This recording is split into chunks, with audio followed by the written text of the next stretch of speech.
Hi, I'm Quenton. And I'm Michael. And this is Season 3 of the Prospects for Success podcast, where we bring you our thoughts on Prospect League, baseball, and beyond. Observations, interviews, and a few surprises. Let's get started with Episode 4. We are joined today by Prospect League Commissioner David Brauer. David Brauer became the Prospect League's new commissioner on January 5th, 2023. Brauer spent a decade as an assistant commissioner at the NCAA Division I Summit League. His sports experience also includes communications positions at 4 Division I universities. A University of Illinois graduate, Brauer began his career as an undergraduate in the school's athletic public relations department and as an intern for the Buffalo Bills and Cleveland Browns. He also worked with the baseball programs at Purdue and Northern Illinois and in a communications position at South Carolina. Brauer resides in Mahomet, Illinois with his wife Kendra and their 2 children, Nick and Reagan. Welcome to the Prospects for Success podcast, Commissioner. Thank you so much for having me. It's great to be on. What are your duties as a Prospect League Commissioner? What is a typical day like for you? Oh, that's a loaded question. Well, we could devote about a 3-part series to what the duties include, and that doesn't even touch upon a typical day because there is no such thing as a typical day. Now, in terms of the duties, I mean, broadly and kind of, in general, it's to make sure the league is up and running, growing, being successful. Trying to find, in my case, being new here, trying to find ways to, improve the league. Not to say that it wasn't in a good position, but I think there's a lot of opportunities for growth. A lot of ways to make this league better. At the end of the day, we want to be in that conversation of the top college summer leagues in the country routinely in that conversation, not just, maybe a couple pieces here and there. We want to be in that top 5. We want to be in that conversation with, the Northwoods, the Coastal Plains, the Cape Cod. I mean, they all have their different pieces and different reasons why they're at the top. But I think we have a lot of things that we can hang our hat on as well. And we just need to promote those a lot better. And that's where my background, as you mentioned, a lot of public relations, marketing, et cetera, at the collegiate level. And I think the more we sell that, the more we can get there. But in terms of a typical day, I mean, it's really just kind of putting out fires, especially during the season. Maybe it's an issue that comes up and we need a ruling or a clarification on a rule. Maybe it's something that, some type of problem maybe needing addressed or something that, kind of fell into that gray area of rules or procedures or something along those lines. Making sure things are getting done on our end from league management standpoint, make sure our stats are operating well, make sure our PLTV is running correctly, and we rely on third parties for those. So to be in constant contact with them, with my staff here at the league that handles a lot of those aspects to check in and make sure things are going well from, as I said, the PLTV standpoint, the stats standpoint, the social media standpoint, make sure we're getting the word out. And then, a lot of time will be spent during the course of the season as much as possible, I guess I should say, in looking ahead to next year. How can we get a jump start on putting things in place that'll make our league better in 2025? And we've already got a couple of those things going right now, and we'll continue to develop those. And then, we have a league meeting in October that, we'll make a lot of decisions and start putting elements in place for 2025. Great. We've one of the things you mentioned, Quentin and I, we've followed Prospect League baseball mostly out of Chillicothe for about 10 years now. We've been going to a lot of the games, and you mentioned Prospect League TV. That's been fantastic for us to buy that package early on, just so we can see some of the other teams, some of the teams that we don't get a chance to see on a regular basis, and be able to see some of the other games and go back and see some of the other players and some of the things that have gone on. But while we've been doing that, Quentin and I have talked a lot about this, that we really believe that the overall level of play has gotten better. It was always good. We always really kind of, enjoyed what we saw, but definitely gotten better, and you've kind of hinted a little bit with some of the on the field things that you have to do and some of the off the field things that you have to do. But what sort of work has to go into intentionally making that happen? Yeah, that's a great question, and I appreciate mentioning that the caliber of play is going up, and I think one of the things when I walked in, kind of the low hanging fruit, if you will, is promoting some of the history here, because people don't realize the Prospect League goes back to the Central Illinois Collegiate League days, and that's 60 years of tradition when you look at it as an entire snapshot, because the CICL started in 1963 as one of the original NCAA college summer leagues. When they created that model, the CICL was part of that. Now, obviously, about 15 years ago, everything, the CICL changed, moved into the Prospect League. A couple teams came into the Prospect League from, professional baseball, the franchises. And, but there's that history. And we've got to hang our hat on, we look at our Hall of Fame, Mike Schmidt, Kirby Puckett. Those are two of the biggest names in baseball history right there, at least in modern baseball history. To know that those guys came through here, to know how many major leaguers came through here.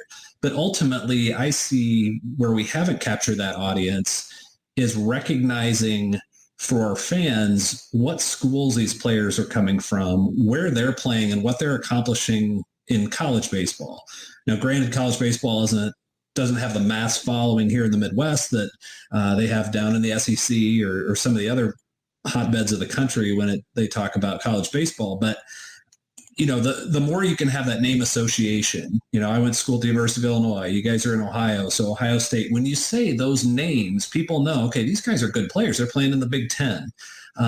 What kind of representation do we have? And that's something we really started pushing significantly, where if I'm a fan going to a Prospect League game today, I may not know these names, but I can look at the roster and say, okay, I know that school. Okay, yeah, I've heard of that school, or this is a good baseball school, or they were just on, the regionals this weekend, had a great weekend, or I'll see them in the College World Series when I watch that on ESPN. Having that name recognition, and then even next spring, when you look at college baseball or you look on the Prospect League website or social media, and you say, okay, we've got two of the top teams in the country. Maybe they're both from the SEC. Seems like they always are these days. But, you look at those teams and they're going to be on ESPN tonight. Oh, wait a minute. There's an alumni from the Prospect League on each team. Oh, he played for this team. I probably saw him play. Maybe I don't remember him. Maybe I do. And say, hey, yeah, I remember that player. He was good. So it's really building that brand. That's one area where we've made a big jump in trying to promote the league. And I think that'll help attract more players, better quality players. The next thing I think is exposure. And you talked about PLTV. And I'll just drop a mention here that if you like PLTV right now, you're going to love it next year. So that's something we're working on here during the season, so we can get it in place for next season, are some significant improvements there. And once you get that exposure, then that's when people recognize your league, because you have the greatest league in the world, but if no one's seeing it, it's really hard to recognize it, So those are the areas where we really need to build up first. And we're doing a lot of good things, but those are some things that I think really will resonate with the fans, resonate with the college coaches and the players across the country, because they'll see it and then say, yeah, I do want to be a part of that, as opposed to maybe some of their other teammates going to leagues that are getting more broad exposure. All right, so tell us a little bit about some of the new rules in the league this year, and what is the process that goes into considering and adopting the new rules? Sure. So ultimately, the rules fall back to what's in the NCAA rule book, and those change typically every 2 to 3 year cycles. And so we're in a cycle right now where there were no NCAA rule changes that were adopted for last year. But in terms of the Prospect League rules, we can tweak those rules as we see fit. Maybe it's something where it just fits our league better. Because at the end of the day, we're an extension of college baseball. but at the same time, we're kind of our own thing because it is a wood bat league, just for starters. Obviously you can't use wood. Well, you could use wood bats in college baseball, but you can't use the aluminum bats here in the prospect league. So we can make some tweaks to different things. So this year, last year was a good point, in that the NCAA had the pitch clock. We did not. This year we decided to adopt that just because it fits, again, the alignment of college baseball. We want the experience to be as similar as possible to what these players are getting on campus, and then they'll go back to school and have further experience in that area. You don't want to be completely different. So that's one rule change for this year, is enforcement of the pitch timing rules. Now our stadiums aren't equipped, all of them, for clocks. So umpires are keeping that with basically like a buzzer system on their belt. So we've got that.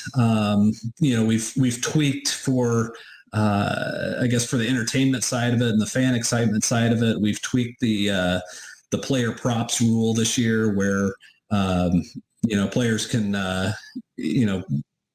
put on a crazy hat or something, and celebrate a little more, just to kind of make it more fun and loosen that rule from what the NCAA does. So those are probably the most noticeable aspects that fans may see this year. But really, there wasn't a huge change of any rules per se from last year to this year in those regards. One thing that's not really a rule change, but it's another change that I think people will notice. For a while, it felt like the league was really tilted towards teams playing a lot of games within their own division.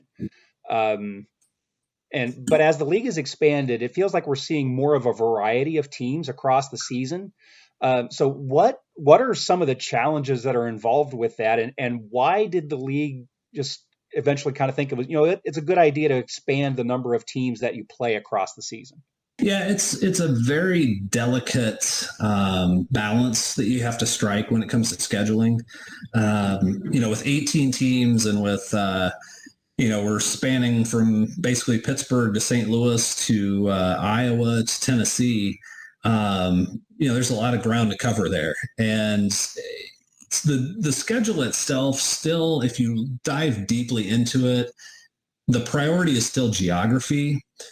But there's been conversations with our league directors, who are the ones that'll put things in place and adopt rules and changes.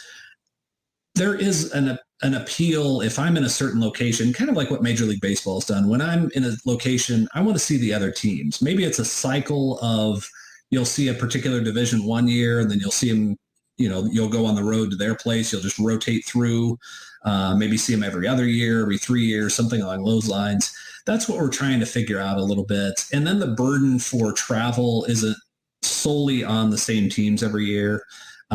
There's also that visual appeal, as I mentioned, where it's like, hey, there's a new team coming into town. Maybe I want to go check them out, because it's kind of an exciting thing to see, what's this team about? What kind of players do they bring?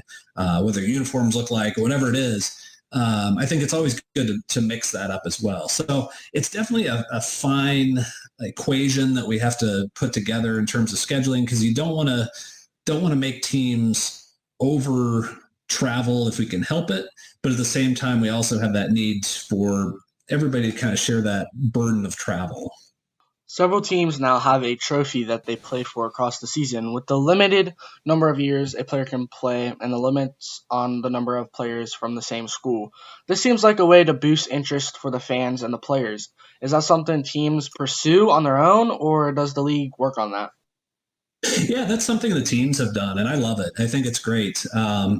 We outline those on our website if people are interested in trying to see what some of these trophies are and what kind of maybe rivalry themes that teams have. But I think naturally, if you're in the same state or pretty close geographically, that's a great opportunity to really kind of create more excitement, more media coverage, maybe some sponsorships, something like that. If you're having, whether it's a traveling trophy or just a theme about, how those contests are played out. And I think it excites the players too. It gives them something to look forward to. And it's not just another game on a, Tuesday night. It's something, hey, there's a trophy at stake and we want some bragging rights, that type of thing. So, obviously you see that a lot in college football and, some great trophies that, we can probably rattle off the half dozen of them, just whether your team is involved in those or not. But,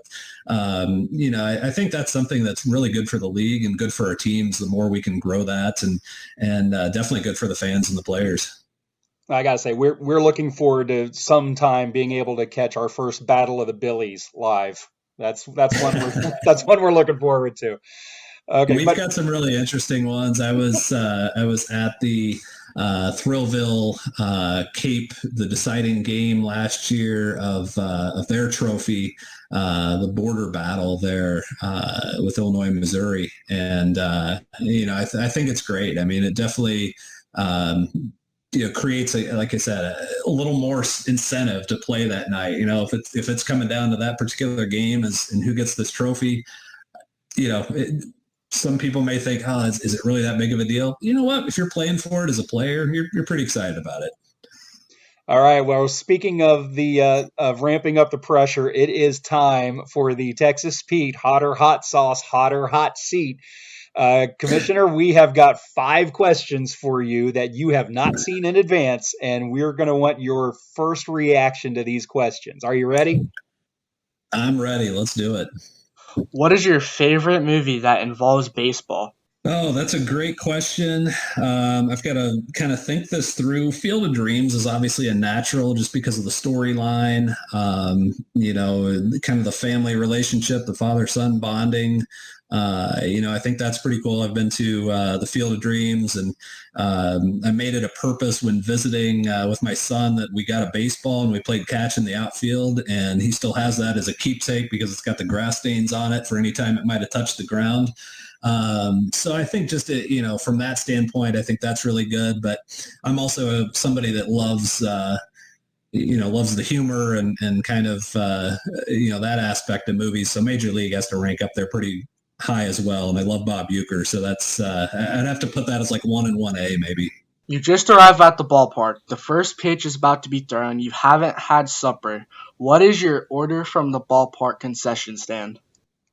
Oh, that's a great question because I guess you got to know what's on the menu. But, I'm probably going for, if I'm looking for something of more substance because I maybe haven't eaten, I'm probably going for some type of, I'm not a big hot dog guy, but I'll go for maybe like a brat or a Polish sausage or something like that. Maybe a pretzel if I'm looking for something a little lighter. It's the bottom of the ninth and the deciding game of the Prospect League Championship. Game is tied, no outs. Coach gives you the bunt sign. Will you get one down? I personally would probably not. I was never adept at bunting, but more likely I would probably be on the mound and I'd be throwing it so he couldn't get it down. How about that? If you could sit next to anyone alive on a plane ride, who would it be and where would you be going? Oh, wow. That's a loaded question. I could say like reality wise, I'd want to be sitting next to my family, going on a vacation somewhere, someplace, maybe warm in the winter, maybe, I don't know, let's say down to South Florida or something in the winter. I also love the city of Toronto. Been there several times. Maybe be going up there in the summer. I don't know. If I'm talking about like a historical person to sit next to and just get some stories, oh man, there's some really good ones. The one that comes to mind probably is one of my first ones, whether it be my final answer or not. I always enjoyed the stories and the conversations that you got out of former football coach Mike Leach. God rest his soul. Unfortunately he passed, but he was an interesting guy. It would be an interesting plane conversation, on a 2-3 hour flight, just to get his take on various things whether it's sports wise or anything else. What secret talent outside of the world of sports do you have? I guess I got to say writing. That's always been part of my jobs in the past, and I guess I took that to a different level this year, or at least recently here, and launched my first book. I wrote a book about called The Wizard of College Baseball. It's about Ron Frazier, who built the University of Miami program and really built college baseball into what it is today, and did so well ahead of his time. And he was very entertaining. A lot of he won a couple national championships in the 80s, but I would probably have to say writing would be my hidden talent. Able to, blessed, I guess, to be able to put together some good writing efforts, whether it's an article or a news story or news release or even a book at this point. All right. Thank you, Commissioner Brauer. You are now off the Texas Pete Hotter Hot Sauce, Hotter Hot Seat. That's cool. The book thing really intrigues me. Biographies are my favorite to read. Just because I'm always looking for the core of that story that's about, somebody faced a problem, faced an issue, and how they eventually, addressed it, and everything that went into addressing that, or getting around, if they did, the problem that they were facing. So that's always a cool place for me to go to when I'm looking for something to read. Yeah, absolutely. I think, you get people that are visionaries or make impacts beyond just their intended lanes. Like, as I mentioned, Ron Frazier, you think about somebody like a John Wooden or, different, just thinking solely in the coaching sense right now, but not only were they successful on the field or in their respective sport, but really changing the game and doing things that made the sport so much better and long lasting. Since we've kind of broached into this topic of the, some of the human side of what's going on one of the partnerships that we've been reading about this year with the Prospect League is AAAD, Athletes Against Anxiety and Depression. Could you tell us a little bit more about that partnership, that initiative, and what it's going to mean for the league and the players? Yeah, I think we're definitely cutting edge in this. We're the first college summer league to do something like this. And so this year it's going to be kind of a learning process on both sides, how our players can take advantage of it. But at the end of the day, the key is just having that resource available. I approached that organization. I was looking for something where we can help our players off the field. And as I kind of alluded to earlier, we want to align our league with college baseball as much as possible. And that means the experience, the on the field play, some of the resources they can access outside of the game and the actual sport side itself. Some of these players have these resources at their schools. You think a big time program, you probably have a sports psychologist. You've got somebody helping you with NIL.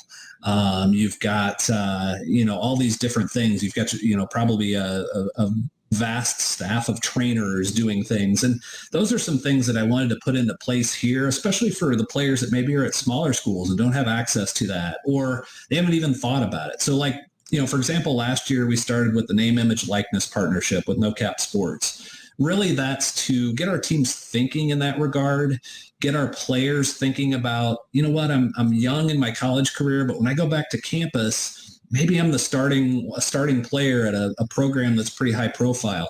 How can I use that to my benefit? How can I, learn the business side of it? How can our teams maybe, get involved and help promote not only the sponsors, but the players too, and get them involved in these sponsorship opportunities and promotional opportunities. And so I think that's a great growth opportunity.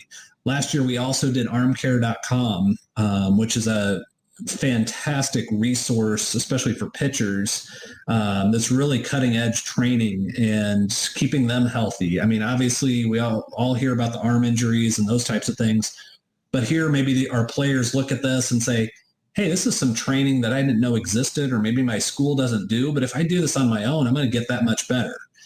So now we turn this off season. I wanted to look into how can we help our players off the field. Baseball's a really tough sport, right? I mean, it's mentally challenging. It's the grind that everybody talks about. And when you look at our players, so many of them are young in their college careers, maybe just entering college, maybe having a reserve role this year as a freshman, and next year, okay, now you're expected to be the guy at this position. And so there's all this pressure. You're away from home maybe for the first time, or you're definitely in a different environment because, maybe you're from the West Coast or the Southeast and you're playing in one of these cities in our league and trying to figure it out. And I think having a resource like that can be so beneficial, whether it's the mental side of the game. That's one of the things we're doing with AAAD is giving our players access to their mental warrior program, which will help them just get in that right mindset, be in a position where if you're in an 0 for 22 slump, okay, how do I find ways to mentally ready myself beyond just going to the cage and trying to work out my swing? How do I approach those pieces of adversity that I'm going to face throughout a season, throughout a career? I mean, there's peaks and valleys, as we all know. And, more broadly, just having those resources available. If I'm, maybe having some issues off the field or struggling with something, who can I turn to? It's maybe I don't know these coaches real well. Maybe I don't know my teammates real well. But here's a resource that can kind of be an independent assistant to me. We're excited about this partnership. I know the executive director and founder of AAAD is super excited to partner with us. We're trying to figure out some of these ways to really get this into our players' hands. Obviously, the schedule makes it very challenging when you're playing almost daily, and then trying to find a time where maybe you can get messaging to players all at once, those types of things. So it's definitely something that will evolve, but we're really excited to be part of it. And I think it'll be a benefit to the players because ultimately you go back to campus and your coach says, okay, well, how'd you do this summer? Well, I did, here's my stats, whatever. You go to practice. Hey, you're really swinging well. What'd you change with your swing? Well, it wasn't anything with my swing. It was something with the way I just had a mental approach and how I looked at each game. Maybe I didn't get down on myself as much when I had that 0 for 3 game. So I think there's ways that they can benefit that can carry them through the rest of their careers as well. Well, I'm going to throw in here too, besides some of the things that you mentioned earlier about growing the league, from the front office side. One thing that has kind of jumped out the more we've gotten to talk to players, over the past few years doing this podcast and just talking to them casually, is the number of players who came to this league because a previous player told them, oh yeah, you got to go check that out. The more it feels like the more that you can do to make sure that players have a good experience while they're here and not like, oh my gosh, it was, after 7-8 weeks, I was just so burnt out. I had to leave. I had to go home. I had to do something to get away from everything for a while. But, and then, you end up with with teams that are struggling just to even, put a full lineup out there for a game to go from a situation like that, which is, it's bad for the league. It's bad for the teams. It's bad for the players. It's bad for everybody, to a situation where teams are now looking, it's like, oh my gosh, we've got more guys who want to play here than we've got spots to put people in. That's a great situation to be in, and it really says something for the league, for players, for alumni of the league to go back to their school or to call up some of their friends and say, hey, you know what, you need to check this out. It's going to be a good experience for you. Yeah, you're 100% correct. I mean, that's, in baseball, the world of baseball, I guess, so many people talk, know everything, know everyone, know the situations. And the more you get that word of mouth, I mean, it's no different than, maybe a restaurant that just opened and you go one night and you say, oh, this wasn't very good. Well, that kind of taints the whole experience, right? So we want to try to make it as good in so many ways as possible so that when you go into this league and you come back to school and say, well, how was the prospect league? It was great. We did, I got better on the field. We had these resources available off the field. I learned about X, Y, and Z. We played in these great stadiums. We had some really good crowds. I mean, last year, we set that attendance mark at 575,000 fans league wide. And not only was the growth league wide, but every team basically went up in attendance. And so, you want to play in an atmosphere that's good. You don't want to have 25 people there on a given night, and you hear the birds chirping, or I guess this year the cicadas. Oh, But it's having those experiences and saying, what, this was really good for me, not only to grow as a baseball player, but as a person. And maybe these experiences I can take back to campus that are going to help me in so many different ways. And that's really what we're trying to do. And as I mentioned, between, Athletes Against Anxiety and Depression, having those resources to kind of help the mental side, having that NIL opportunity where a player can say, what, I can actually create my own brand and benefit from that. And I go back to school because obviously this is all the rage in college athletics now is NIL. And we're not talking about the $1 million recruiting battles for a quarterback or something like that. Our goals are just to educate, and what, if you make a little money out of it, maybe you get a little pocket money during the summer. It's not a bad thing, but it's those types of experiences that you can go back and point to that are beyond just baseball, because there's a lot of variables that go into a summer league experience, and not everyone's going to be perfect. Those experiences, whether it's our league or anywhere across the country, they're going to have the same issues, but I think the more you can do as a league and make it an environment that they gain not only perspective, but also experience and skills, it just benefits everyone. All right, so Quenton and I are close to Chillicothe, Ohio, and that's where we get to see most of our games. As we're recording this, we're getting ready here in a little bit. We'll be getting on the road to go to the ballpark and get our first chance to get a live look at the Full Count Rhythm, not a new team, but new to the Prospect League this year. And they're from, I think it's Hendersonville, around Nashville, Tennessee, from that area coming in. We've made road trips to Springfield, Ohio to see Champion City. We've gone to Lafayette, Indiana, Johnstown, Pennsylvania. In years past, we've gone to Beckley, West Virginia.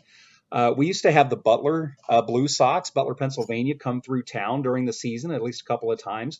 So while the league's expanding, we also have seen this kind of shift south and west.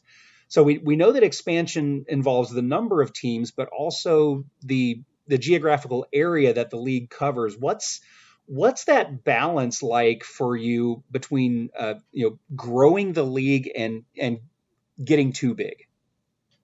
Yeah, it's as I kind of alluded to about scheduling, it's a delicate balance, right? There's a fine line between, do you want X number of teams? Do you want teams in these geographical locations? Do you want healthy teams? That last one is the biggest key. Do you want a healthy team?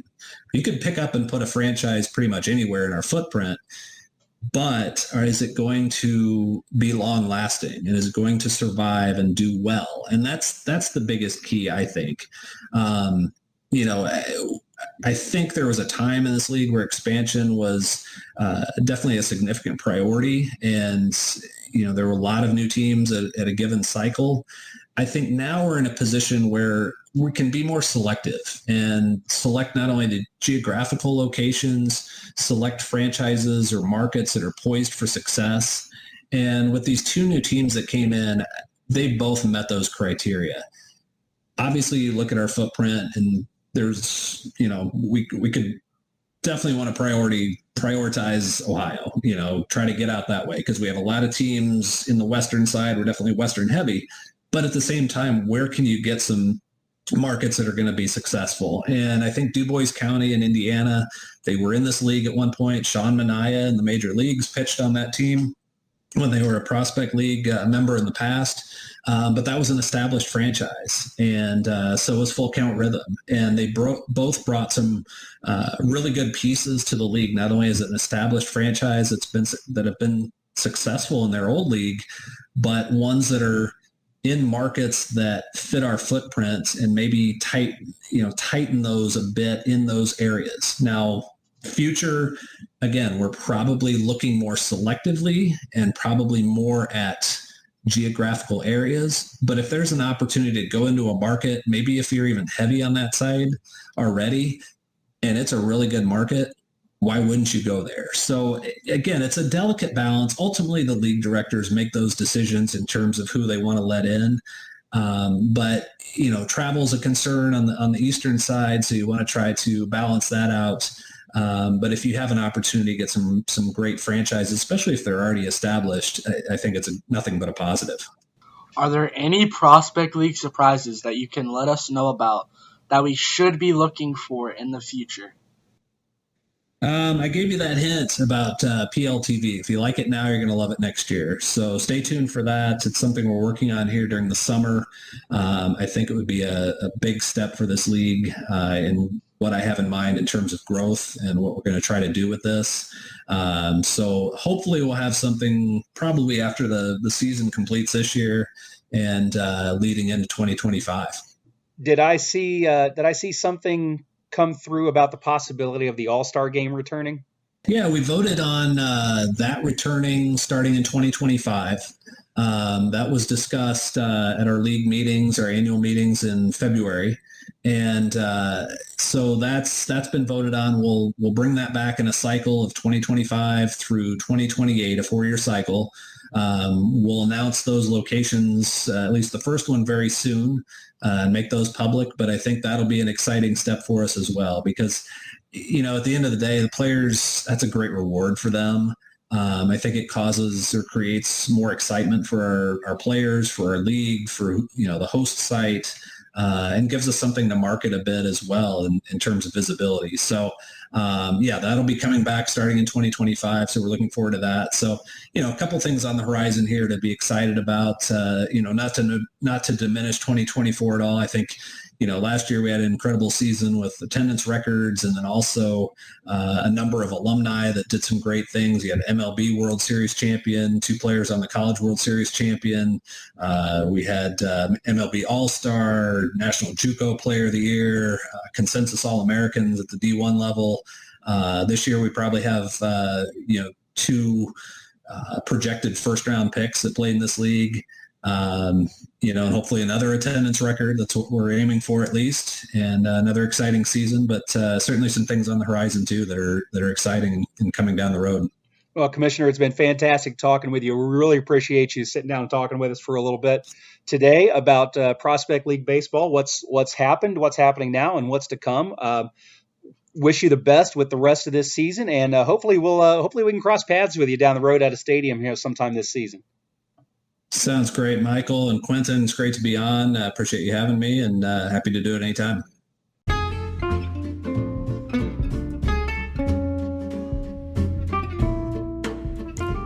Thanks again to David Brauer, Prospect League Commissioner, for joining us for this episode of Prospects for Success.